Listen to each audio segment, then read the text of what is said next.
رمضان رمضان رمضان يا حبيب اعوذ باللہ من الشیطان اللعین الرجیم بسم اللہ الرحمن الرحیم الحمد للہ رب العالمین ثم الصلاة والسلام علی اشرف الانبیاء والمرسلین سیدنا و نبینا بالقاسم محمد وعلی آلہ الطیبین الطاہرین المعصومین المظلومین اما بعد الحمد للہ الذی ہدانا لحمدہ وجعلنا من اہلہ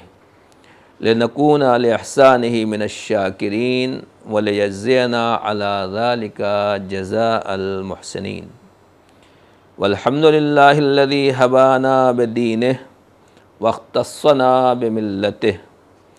وسبلنا فی سبل احسانہ لنسلکہا بمنہ الی رضوانہ حمدا یتقبلہ منا ویرضی بہ عنا۔ صحیفہ کاملہ کی 44ویں دعا کے بارے میں ہماری گفتگو جاری ہے، اور امام علیہ السلام نے یہ دعا استقبال ماہ رمضان کے طور پر پڑھی تھی، یا یوں کہا جائے کہ ہم کو تعلیم دی کہ جب یہ مہینہ آنے لگے تو اس کا استقبال کرو۔ بہرحال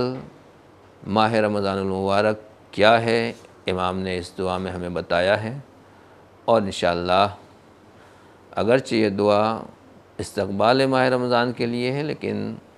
کیونکہ اس میں امام نے اس مہینے کی فضیلت، اس کی عظمت اور اللہ کی نظر میں اس کی رفعت و بلندی کا اعلان کیا ہے اور اس کا درس دیا ہے، لہذا انشاءاللہ ماہ رمضان میں آپ اس دعا کے ذیل میں دیکھیں گے کہ واقعاً اللہ کا یہ مہینہ کیا ہے اور امام نے اس دعا میں ہمیں کیا بتایا ہے۔ گزشتہ گفتگو یہاں پر ختم ہوئی تھی کہ واقعاً شکر ہے اس مالک کا، احسان ہے اس پروردگار کا جس نے ہمیں اہل حمد قرار دیا، حمد کرنے والوں میں قرار دیا ہے، اور جو حمد کرنے والوں میں ہوتا ہے پروردگار اس کو وہ جزا دیتا ہے جو احسان کرنے والوں کو جزا دی جاتی ہے۔ ایک حمد اور ایک تعریف کے بعد امام پھر سے خدا کی حمد کرتے ہیں اور پھر سے خدا کی تعریف کرتے ہیں، کہتے ہیں الحمدللہ الذی حبانا بدینہ۔ تمام تعریفیں اس اللہ کے لیے ہیں، حمد ہے، ساری حمد اس اللہ کے لیے ہے جس نے ہمیں اپنا دین عطا فرمایا ہے اور ہمیں اپنی ملت کا امتیاز بخشا ہے اور اپنے احسان کے راستوں کے اوپر لگا دیا ہے۔ یعنی گویا امام یہ بتا رہے ہیں کہ اللہ نے، پروردگار عالم نے جو ہمیں اپنا دین عطا کیا ہے اور ہمیں اپنے دین کے راستے پر لگایا ہے، اس کے لیے بھی خدا قابل تعریف ہے، اور اس کے لیے بھی ہم خدا کا شکر کرتے ہیں اور مالک کے سامنے سجدہ کرتے ہیں۔ اس کا مطلب یہ ہوا کہ دنیا میں کچھ لوگ ایسے ہیں جو دانستہ یا نادانستہ طور پر، جانتے ہوئے یا نہ جانتے ہوئے بھی بہرحال خدا کی تعریف کرتے ہیں اور خدا کا شکریہ ادا کرتے ہیں۔ بہت سے لوگ آپ کو ایسے ملیں گے اس دنیا میں جو پروردگار کو پہچانتے نہیں، یا واقعاً خدا کے اوپر ایمان نہیں رکھتے، خدا کو جانتے ہیں، خدا کو مانتے ہیں اور یہی کہتے ہیں کہ وہی مالک ہے، وہی پیدا کرنے والا ہے، وہی خالق ہے، یعنی خدا کو مانتے تو ہیں مگر اس کے اوپر جس طریقے سے ایمان لانا چاہیے وہ ایمان نہیں لاتے۔ تو امام نے ان دونوں چیزوں کو الگ کیا کہ صرف حمد خدا کرنا کافی نہیں ہے،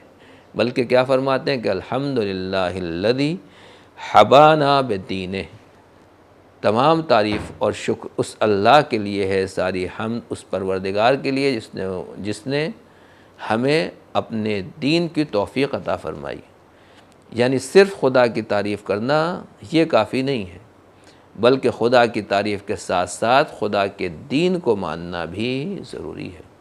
ان الدین عند اللہ الاسلام،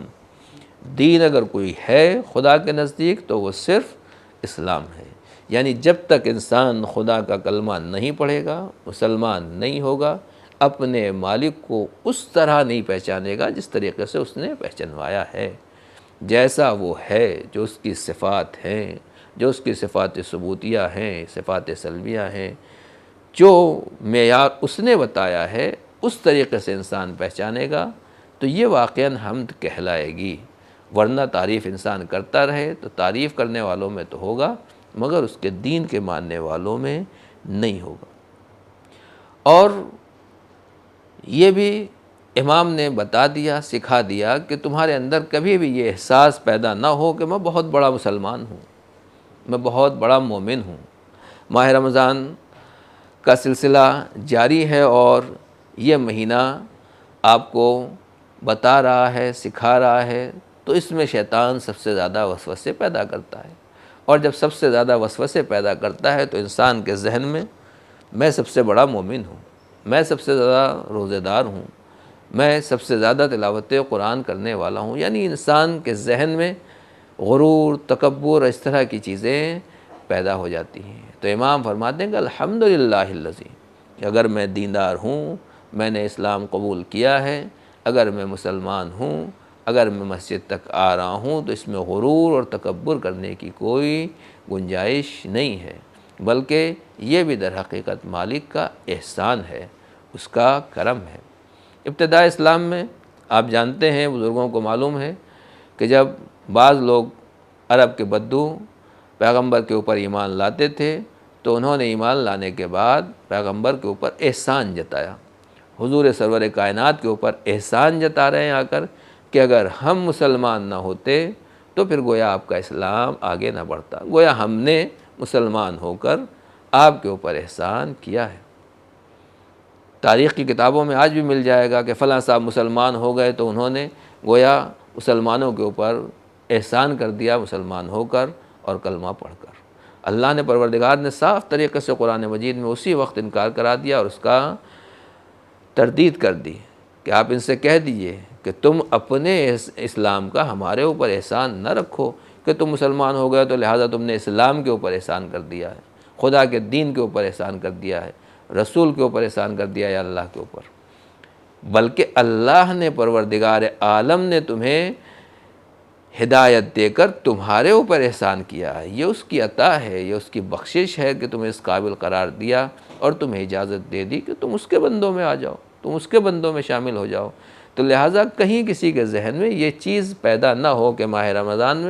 میں سب سے بڑا ہوں، میں سب سے زیادہ عبادت کر رہا ہوں، میں سب سے بڑا مومن ہوں۔ الحمدللہ، چوتھے امام فرماتے ہیں کہ تعریف ہے اس اللہ کی جس نے ہمیں اپنے دین کے لیے چنا ہے اور اپنے دین کی تعلیم عطا فرمائی۔ واختصنا بملتہ، یہ بھی امام کی عجیب گفتگو ہے اور عجیب جملہ ہے کہ انسان مسلمان ہونے کے بعد ہو سکتا ہے کہ مسلمان تو ہو مگر اس کی ملت میں شامل نہ ہو، اس کی مخصوص ملت میں داخل نہ ہو، کلمہ لا الہ الا اللہ کہنے کے بعد بھی دین سے خارج ہو جائے، مرتد ہو جائے، دین سے پلٹ جائے، یا نہیں مسلمان ہونے کے بعد بھی مسلمانوں کے خلاف ہو جائے، عالم اسلام سے الگ ہو جائے، ان کے خلاف بغاوت شروع کر دے۔ تاریخ میں اسلام میں کتنے واقعات ایسے ہیں کہ حضور سرور کائنات کے ہاتھوں کے اوپر لوگوں نے کلمہ پڑھا، اس کے بعد مرتد ہو گئے۔ مولا کائنات کے زمانے میں دیکھیں آپ، جنگ صفین، جنگ جمل، جنگ نہروان، خوارج کی جنگ، ان کا نام ہی خوارج ہے۔ آج بھی دنیا میں ہی خوارج پائے جاتے ہیں اور وہی کام جو اس زمانے کے خوارج کر رہے تھے وہی کام آج کے خوارج بھی انجام دے رہے ہیں۔ بے گناہوں کا قتل عام کرنا، ان کا خون بہانا، لوگوں کے گھروں کو اجاڑنا، بلا وجہ ہر ایک کے ساتھ زیادتی کرنا، بچوں کا قتل عام کرنا، یہ تمام چیزیں اس زمانے کے خوارج نے بھی کیا تھا اور آج کے خوارج بھی جو دہشت گرد ہیں وہی یہ کام بھی انجام دے رہے ہیں۔ تو عزیزان گرامی، اس کا مطلب ان کا نام خارج کیوں رکھا گیا، خارجی کیوں رکھا گیا؟ اس لیے کہ یہ لوگ دین سے خارج ہو گئے، دین سے نکل گئے۔ تو اس کا مطلب، اس کا معنی یہ ہے کہ جو آدمی دین میں آتا ہے ضروری نہیں ہے وہ آخری وقت تک دین میں رہے، وہ اسلام میں رہے، وہ مسلمان رہے، بلکہ اپنی حرکتوں کی وجہ سے، اپنی غلط باتوں کی وجہ سے، دین کے خلاف کاموں کی وجہ سے وہ دین سے خارج ہو جاتا ہے۔ امام یہی کہتے ہیں کہ تعریف ہے، حمد ہے اس پروردگار کے لیے، اختصنا بملتہ، جس نے ہمیں اپنی ملت سے مخصوص کیا ہے، ہمیں اپنی قوم میں رکھا ہے اور اپنی ملت مسلمہ میں شامل کیا ہے۔ یعنی یہ بھی ہمیشہ ہمیں دعا کرتے رہنا چاہیے کہ ہم صرف نام کے مسلمان نہ رہ جائیں، بلکہ مالک اور پروردگار کی نظر میں ہم ملت مسلمہ میں قرار پائیں۔ خالی I D card per, identity card کے اوپر، پاسپورٹ کے اوپر نام لکھنا اور اس سے اسلام ظاہر ہونا، یا مذہب کے خانے کے اوپر ٹک لگنا اور اس سے اپنے کو مسلمان کہنا، یہ کافی نہیں ہے، بلکہ اختصنا بملت وسب لنا فی سبل احسان ہے۔ اور پروردگار عالم کا یہ بھی کرم ہے، احسان ہے کہ اس نے ہمیں اپنی نیکیوں کے راستے میں، احسان کے راستے پر چلنے کی توفیق عطا کی۔ یعنی ہم مسلمان ہو گئے تو مسلمان ہونے کے بعد، کلمہ پڑھنے کے بعد، واقعاً مسلمان وہ ہے جو نیکی کے راستے کو اختیار کرے، گناہ کے راستے کو اختیار نہ کرے، غلط راستے کے اوپر نہ چلے، برائی کے راستے کے اوپر نہ چلے۔ لنسلکھا بمنہ الی رضوانہ، ہمیں اس نے راستہ بتایا تاکہ ہم اس کے احسان کے ذریعے اس کے منزل رضوان تک پہنچ جائیں، اس کی خوشی تک پہنچ جائیں، اس کی رضا حاصل کر لیں۔ تو عزیزان گرامی، یہ ماہ رمضان ہمیں اسی راستے کے اوپر چلانے کے لیے اللہ نے قرار دیا ہے کہ اللہ کا یہ محترم مہینہ ہے تو تم پہلے حمد الہی کرو، دوسرے یہ کہ حمد الہی کے ساتھ ساتھ اس کے دین کو بھی قبول کرو، سچے مسلمان ہو، مسلمان بننے کے بعد اس کی ملت میں شامل رہو، اس سے الگ نہ ہو، خارج نہ ہو۔ تیسرے یہ کہ ملت میں رہنے کے بعد بھی آدمی بیکار نہ ہو، گناہ کے راستے کے اوپر نہ جائے، بلکہ احسان کے راستے کے اوپر جائے، اور پھر یہ احسان کے راستے کے اوپر بھی چلے تو دوسروں کے اوپر احسان جتانے کی ضرورت نہیں ہے کہ ہم نے آپ کے ساتھ یہ نیکی کی ہے، ہم نے آپ کے ساتھ یہ بھلائی کی، بمنہ۔ ہم اگر اس راستے کے اوپر چل رہے ہیں تو یہ اللہ کا احسان ہے، یہ مالک کا کرم ہے، یہ اس کی عطا ہے کہ جو ہم اس راستے کے اوپر چل رہے ہیں۔ اور اس سے آدمی کہاں تک پہنچے گا؟ رضوان تک پہنچے گا۔ جنت کا جو نگہبان ہے اس کا نام بھی رضوان جنت ہے، یعنی جو اللہ کی مرضی اور اللہ کو خوش کرتا ہے اور ایسے عمل انجام دیتا ہے جس کے ذریعے سے اللہ خوش ہو جاتا ہے، تو اس کی منزل کیا؟ الی رضوان ہے۔ رضوان کیا ہے؟ جنت کا محافظ ہے، جنت کا نگہبان ہے، وہ فرشتہ، عظیم فرشتہ الہی ہے جس کو اللہ نے جنت کا نگہبان قرار دیا ہے۔ تو اگر آدمی، انسان اس طرح مدح و ثنا اور اعمال انجام دے گا تو وہاں تک پہنچے گا جہاں رضوان جنت ہے۔ جب رضوان جنت ایسے بندے کو دیکھے گا تو اسے خوش آمدید کہے گا۔ حمدا یتقبلہ منا ویرضی بہ عنا، پروردگار عالم کی حمد ہے، لیکن حمد وہ ہوتی ہے، اس سے حمد کہا جاتا ہے جس سے اللہ قبول کر لے۔ آپ تسبیح لے کر صبح سے شام تک الحمدللہ الحمدللہ الحمدللہ الحمدللہ الحمدللہ